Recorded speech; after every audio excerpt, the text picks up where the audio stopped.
Günaydın, nasılsınız? Ne haber? Bugün sizinle şaka hakkında konuşalım. Сәлем достар, бүгін сіздермен бірге әзіл тақырыбын қозғайтын боламыз. Қазақчада шака не демек? Шака бұл әзіл деген сөз. Қазақ тілінде әзіл деген сөз, әзіл, қалжың деген мағынаны білдіреді. Келесі сөзіміз чакажы. Бұл әзіл қой, қалжыңбас. Яғни чака деген сөзге жы жұрнаға жалғанса, бұл әзіл қой, қалжыңбас, яғни атқаратын адамды білдіреткен сол іс-әрекетті.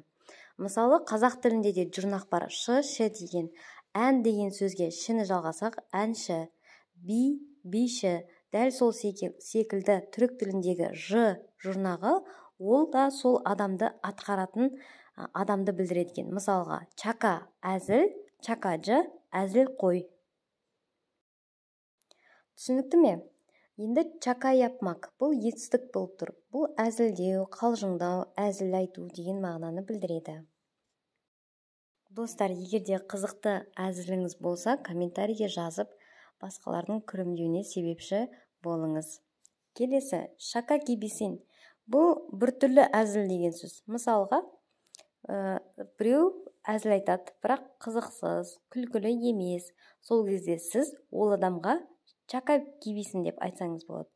Әзілің не в тему деген сияқты ғой енді қазақшада. Келесі сөзіміз шакасы макасы yok. Шакасы макасы yok деген, яғни күлетін жер жоқ, күлетін түгі де жоқ деген мағынаны білдіреді. Оны қалай түсіндірсем екен? Мысалға, сізді біреу мазақтайды және өзі күліп жатады. Сол кезде сіз айтасыз, шакасы макасы yok, күлетін түгі жоқ, күлетін еш нәрсесі жоқ деген секілді. Ал егерде сіздің чувство юмора дейді ғой, сондай жоқ болса сіз айта аласыз. Шака-мака анламам. Қазақ тіліндегі ат-мат, шай-пәй деген секілді ғой. Шака-мака анламам. Әзіл дегенді түсінбеймін деген сөз.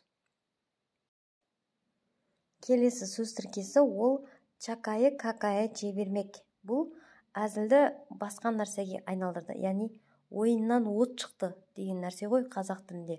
Ол қарым қатынасты бұзу деген мағынаны білдіреді. Бүгінлік бұл kadar arkadaşım.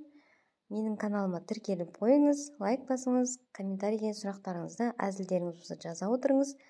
Бірге күле отырайық. Олай болса, хоşça kalın, güle güle.